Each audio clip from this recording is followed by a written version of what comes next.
What's up, guys? Welcome back to Newswave. Yesterday, Nintendo dropped a big update, this for the Switch, and then the Switch 2 actually, with some features making their way over that you'll want to be aware of, especially if you're looking to pick this new system up starting next month, and we'll go over all of that here today.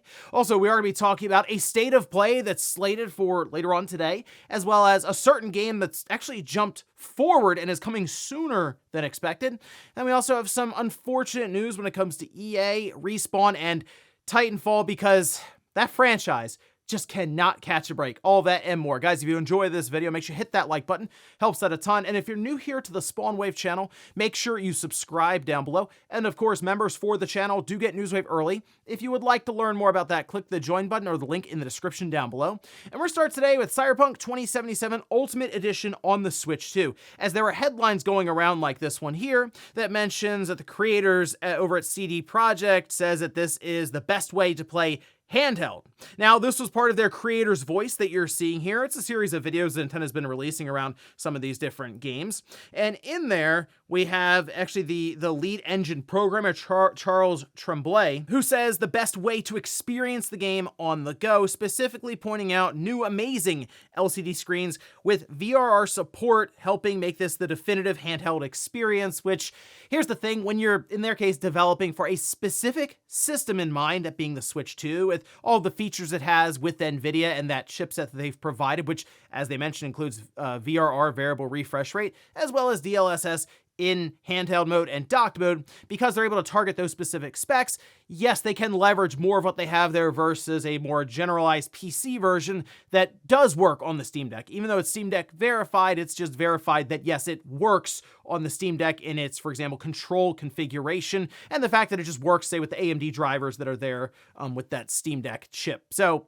yeah, it makes sense this would technically be the best version to play on the go because they're able to specifically target that hardware. Also, we did have a release date here for Wuchang Fallen Feathers, this over on Gamatsu, where they say it will launch for PS5, Xbox Series, PC through Steam, Epic Game Store, and the Microsoft Store on July 24th. It'll be coming out at the price of $49.99, and this will also be a Game Pass game, which I gotta say, Microsoft has been on a roll for Game Pass in 2025. I mean, the first half has been good.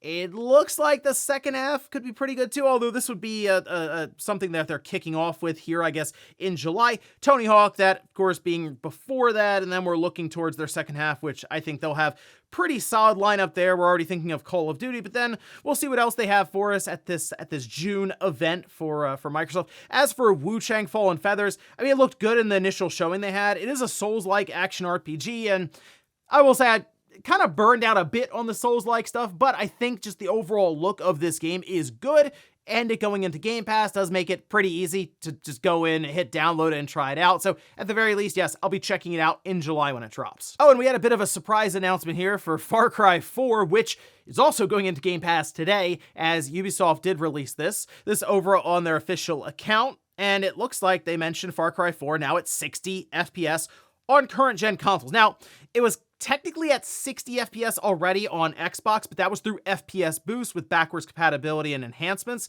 This, though, appears to be a 60 FPS native version of the game, so raising that frame rate cap there. That also on the PS5, so this just being a native version. They apparently removed the old one from the Xbox store, like delisted it, and then relisted it here again through Game Pass. And it's just cool to see this. I know it should have been 60 FPS a while ago, but at least Ubisoft didn't forget about that hard 30 FPS cap, and they went back and did an update here. It's kind of a way, I guess, to breathe new life into these console versions of the game. Of course, if you play it on PC, playing well above 60 FPS for quite a while now. But, you know, after seeing this, I thought maybe they'll go back and do something with that Far Cry 3 Classic Edition.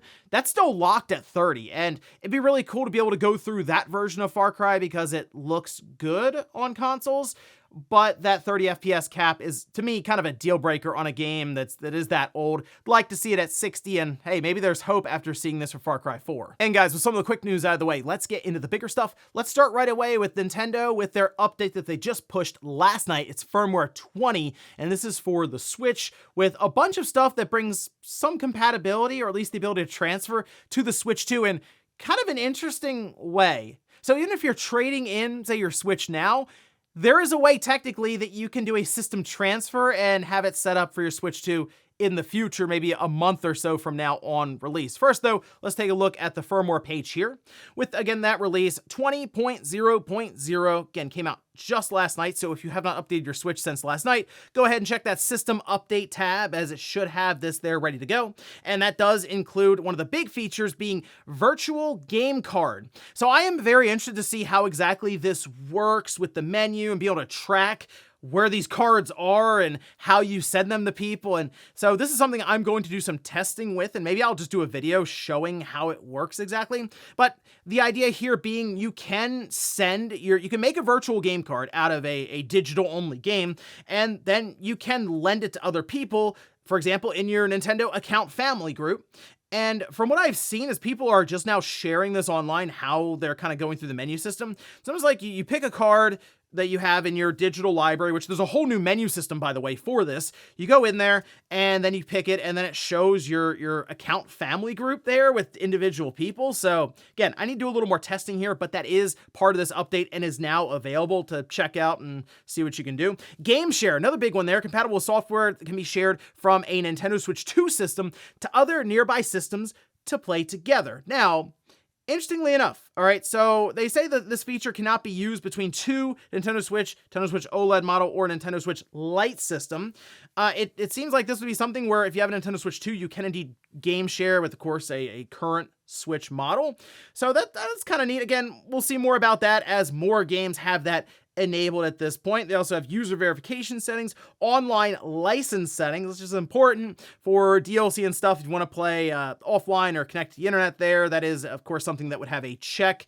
Even if you don't have, they mentioned that the virtual game card loaded. Nintendo eShop and Nintendo Switch news icons, the colors on the home menu have been changed, so some stuff will look a little different when you first fire it up, as you also have some new icons down there to accommodate game share as well as virtual game card. They mentioned the ability to move multiple save data, which can be selected and transferred at once, and transfer your save data menu. And get this, system transfer to Switch 2. It's been added under system settings and system, which seems pretty straightforward. So you go to the store, you buy your Switch 2, you bring it home, and you have a way to transfer from your current Switch to the Switch 2 with all of your user information, of course, save files. I would assume maybe any game data that you have loaded on your system as well. Kind of just mirroring and sending stuff over to your new system to be as seamless as possible. Here's the issue though, of course, many people want to trade their current Switch in and take advantage of, say, GameStop running a bonus or something with trade credit to make that $450 or $500 price on the Switch 2 cheaper. But you need to be able to transfer your data, so it makes it kind of difficult. However, Nintendo has a bit of a solution here. They say for users that will lose access to their Nintendo Switch before receiving their Switch 2, there is an option to upload system transfer data to a dedicated server, which can be retrieved on their Nintendo Switch 2. After you upload your system transfer data to the dedicated server, the Switch system will be initialized to factory settings, so only perform this transfer if you'll be able to complete the transfer on Nintendo Switch 2. So you gotta be absolutely sure, because what follows is indeed a format, like a full wipe of your system. Now, if you're someone who is going to trade the system in right then and there, I mean, what else are you gonna do? You might as well take a shot at it. My only issue is, there's a lot of trust in that to say, okay, I'm going to send this off to an invisible cloud service that hopefully it comes back when I go to access it with the Switch 2. So I understand why some people might be a little nervous about it. However, if you've used their cloud service for save data, it's actually been pretty good. Like if you got a new system and then you go back and you want to just download any of the stuff you have in the cloud, or if you're just sharing between systems, it's worked pretty well. Still though, an entire system transfer, that's a little more than the couple megabytes here and there, we'll say, of your save data. But it's interesting that Nintendo did at least think about that a bit, as like, how do we make this work for people who want to trade their system in to get the new one? Trying to make it, by the way, as easy as possible for people to make the move to the Switch 2. And that is something I'm sure Nintendo is really, really trying to figure out. We got to get these people over quick. So as we've heard, they are shipping a ton of Switch 2 systems to meet demand, and even making it so it's as seamless as possible to move your Switch data over to the Switch 2. even if you have to get rid of your Switch ahead of time. So really big update though, cool stuff. I get interested in those virtual game cards, and I'll run some tests and see what I can find. Next up, let's talk about the Sony State of Play that's scheduled for later on this afternoon, as well as a certain game that's now jumped forward about a week and a half or so, and that's Borderlands 4. Now, this was shared in a message that was posted on X by Randy Pitchford, which was then deleted because he said he had issues with time zone changes or something. He was ahead of embargo, essentially, his own embargo. But nonetheless, eventually he did post this over on X. And the date for Borderlands 4 has moved from September 3rd, now up to September 12th. So Borderlands fans, I'm sure, are very excited to hear that it's jumped ahead, 11 days or so now. And that does clear it from Marathon, although I will get to that in a minute. I don't think this has anything to do with Marathon, technically, as, look, Borderlands 4, or Borderlands 3 has sold more than 18 million copies as of a year or so ago, okay? So Borderlands 3 Borderlands in general is the big franchise, okay, that was going to be releasing on September 23rd. Not necessarily Marathon. So no, I don't think that's to get out of the way of that. I think it's to get out of the way of something else. Now, we already knew that there would be a state of play that would be happening ahead of the release for Borderlands 4. And in this case, it is indeed happening today. So they are partnered with Sony. Sony seems to have the marketing and everything for this game. And over on PlayStation Blog, they say get ready for over 20 minutes of looter shooter action with Gearbox developer insights starting at 2 p.m. Pacific or 5 p.m. Eastern Time. The 20 minutes includes developer guided gameplay, including missions, killer weapons, exciting action skills, new and returning characters, and more. So I'm sure there's just disappointment in general for people who aren't into Borderlands, because you see, like, it was a big thing. Sony, state of play for Borderlands 4. I know a lot of people right now are thinking, okay, can we state of play for Sony to really start talking about all of their games? And I mean, they have some stuff coming. We just talked about Ghost of Yote that's setting up for its release in the second half of this year towards the holiday. Death Stranding 2 is coming up. Of course, that's Kojima, but it's still part of PlayStation at this time, with it being an exclusive release. And then we do have Housemarque, of course, for next year with their game. But still, people looking to Sony, and I would more expect them towards the second half of May, which is typical for them to have some sort of state of play or a showcase. Although the thing that people need to realize is we kind of are running out of time for this generation for Sony to make a meaningful impact with a lot of their first-party releases for PS5 specific games, especially on the PS5 Pro. I'm looking to the first party to really showcase that system in a big way, and I haven't really seen it yet. Not to the point where it feels overwhelming. It's like, oh wow, okay, great. I'm glad I got this PS5 Pro.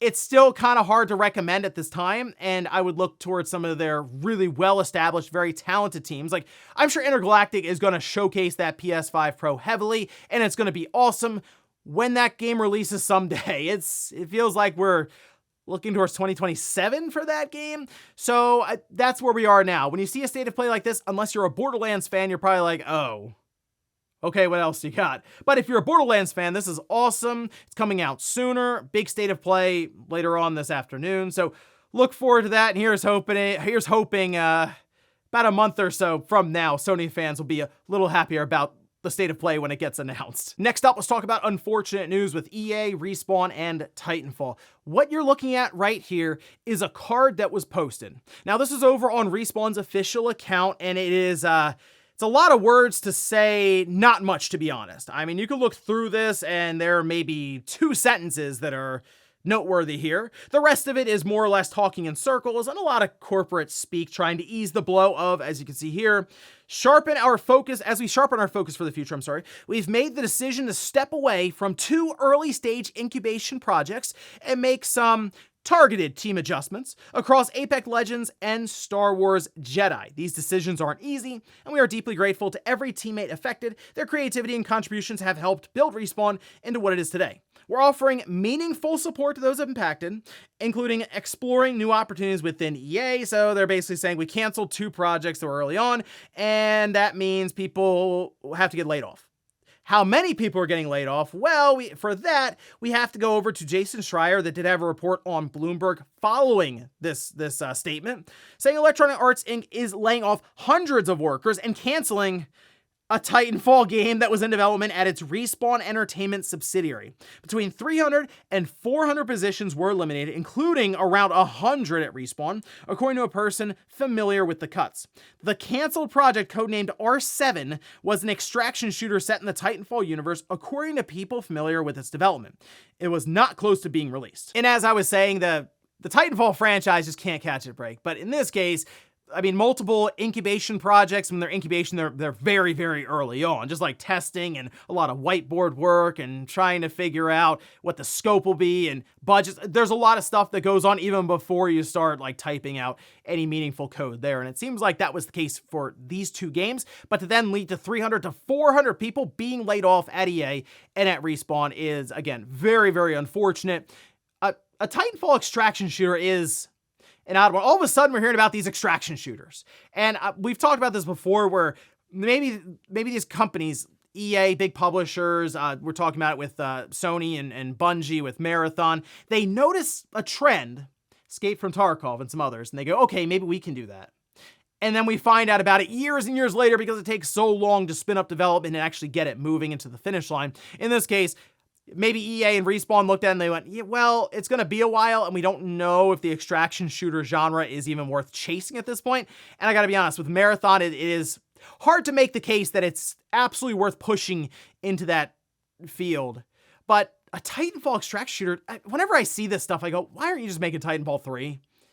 It's like, they're acting like this is the craziest thing, the hardest ideas ever. Look, I'm not saying it's easy to make Titanfall 3, but it's like, why are we going off here to extraction shooters or coming off of side projects? A lot of people are calling for a Titanfall 3. I think that's the best course of action. And maybe that's something they're considering after resetting a bit here. But it does seem like they're doubling down on other projects, as they've mentioned with things like Apex Legends or their Jedi franchise that they're still working on, like a trilogy, I guess with Cal Kestis. That still needs to be worked out with this third entry. And who knows, maybe they go back to Disney and want to do more there. But I don't know, just the Titanfall franchise, it seems weird that you have that. Titanfall 2 was very, very good. It's like, why not build on that with Respawn and give them another shot? But I mean, look, it's not like Respawn is struggling when it comes to their game releases. And in this case, they just said incubation projects, not worth pursuing, so we're moving on from them. And then they didn't really say how many people were affected until Jay Schreier put it in his report, 300 to 400 people. So hopefully they're able to find new positions within EA or otherwise. Hopefully everyone who is involved with that and affected are able to land on their feet. And in our last bit of news, let's talk about something very strange, and that's Nintendo talking about technical details and specifics for a game. Typically, Nintendo doesn't like to talk about resolution or frame rate, which is one of the reasons that their presentation for the Switch 2 was just kind of out of left field at times. They're talking about VRR, HDR, 120 FPS, 4K. Didn't really seem very Nintendo-like, but it made sense. I mean, it really showed what the Switch 2 has over the Switch 1 in terms of just its capabilities. But now we're starting to see it in more of the marketing material. For example, this is a page that's out of that Nintendo Switch 2 magazine that we just covered yesterday.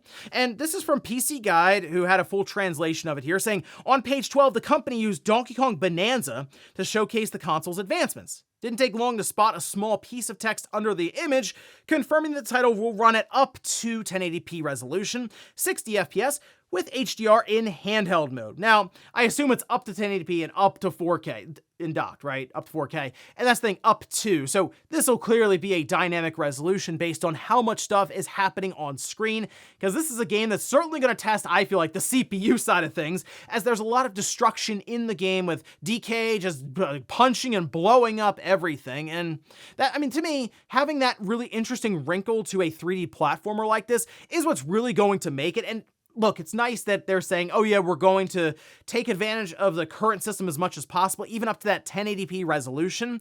Although I feel like I don't really remember many people looking at the Switch screen now, the 720p screen in games, and going, this is unplayable. It was more when a game came in at like 360p and they were trying desperately to upscale it as much as possible, like Xenoblade Chronicles 2, where it was the problem. So in this case, if it drops to even 720p and it's upscaled, I don't feel like many people are really even going to notice, especially with all the stuff happening on screen with the destruction. But that is one of the more interesting releases just because of that aspect and what they're able to do with the destruction elements and DK just going crazy, punching everything. So that's a game that I'm really looking forward to. Again, nice follow-up title after release in July. And before we go to the comments of the day, we'll take a look at the poll that I posted up yesterday, where I ask, when do you think GTA 6 will release? Okay, so the vast majority think 2026, 55%.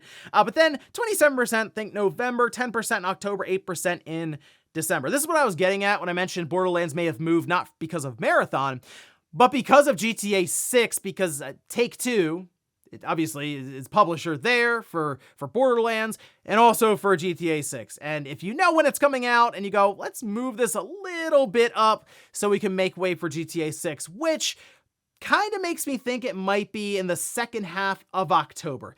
Give Borderlands 4 about a month or so of breathing room before you absolutely blow up the industry with GTA 6. I mean, it's going to be massive when that game releases, and anything that's releasing around it is clearly going to be overshadowed. People were worried that Clair Obscur will be overshadowed by Oblivion Remastered. How do you think people feel about releasing in the same week as GTA 6? At this point, Take-Two's taking so long, I would look to their other things like Borderlands 4 when they move that around and be like, okay, maybe that gives us an indication as when it's coming out. October. That's sort of what I'm thinking now, but it could be November. However, at this point, it sounds crazy, but I'm actually leaning more and more towards it coming out this year and not falling into 2026, despite them being very quiet on it. I would look towards them in the next 2 weeks leading up to their investors meeting or a briefing and stuff to do with the reports. And most likely they will have some sort of trailer or press release ahead of time giving us that release date. And we'll finish up with the comments of the day, as you're seeing here. We'll start with the members comment. This is from C, who says, with focus on Switch 2 announcement and pre-orders, how bad do you think the Switch 1 sales have dropped off? Or would the high price of the Switch 2 mean there's still a decent market for the Switch 1? Based on the sales of the Switch 2 now in terms of the pre-orders, going crazy, selling out super fast, we're hearing that it's potential of 6 to 8 million systems being shipped to stores and for pre-orders in the first month of the system. Yeah, I think Switch 1 sales are going to kind of fall off a cliff. They were already dropping pretty substantially there leading up to the Switch 2's real official announcement and acknowledgement, but I think now it's going to be even worse. It's dropped quite a bit. But you're right in that it's still a cheaper alternative, and I think it's better for a younger audience that you buy them a Switch Lite for $200 because you're not going to buy the $450 to $500 premium system. And there are still games legitimately coming out from Nintendo into 2026. I think it'll be more of a slow burn for this system, as I do think it will eventually cross the 160 million mark, but it might be 2 more years before it really gets there. And then we'll go over to the comment of the day. This is from Jackson, who says, man, when I worked at GameStop, they'd cut your hours if you didn't make quota. Might still be the same, but I don't know. That was a similar concern when I worked there a long time ago. I mean, this is when God of War 2 was coming out. I remember that because they had a demo disc that you got when you pre-ordered it, and that was a big deal to get that. So people would come in, pre-order, and then come back the following week and cancel their pre-order. It was a whole thing with that.